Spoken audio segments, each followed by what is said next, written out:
Domestic violence deaths in Hawaii are marked with silent marches to remember those killed in the islands and to speak volumes about their murders.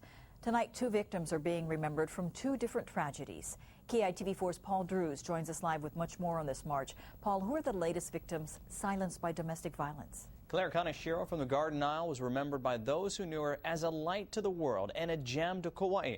Her death comes from what was believed to be a murder-suicide. Many others came out to mourn the death of 5-year-old Kaya Kapahu, allegedly killed by her own uncle. Dozens marched around the state capitol carrying signs with a message showing the deadly effects of domestic violence. But to understand the pain this crime leaves behind, simply look at the faces of the crowd gathered after the march as they grieve for little Kaya Kapahu.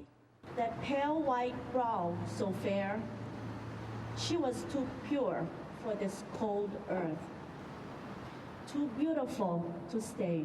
This silent march for Kaya, it just showed me the love and support that the community of Hawaii has for my daughter. She was a perfect stranger to everybody. But to those who knew her, she was a perfect angel. She was just such a blessing for all of us. She had a beautiful heart. She loved to smile. She's touched a lot of people's lives, so she will be truly missed. Those Kaya touched not only rallied against domestic violence, but rallied around one another. We do hold on to one another a lot tighter. So yeah, it's brought us, I would say, closer. Even as they share their loss, this family is still trying to understand how this could even happen. An uncle accused of killing his own special needs niece who was under his care. He's my brother, and this is unforgivable.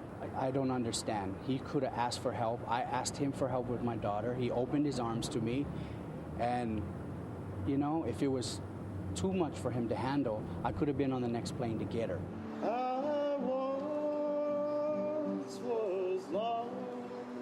This silent march and gathering helps some family members with their grief, but does not diminish the guilt Kaya's father feels over her death. When I have time to myself, that's when I really talk to Kaya, and I apologize to her, and and she needed me, and I wasn't there.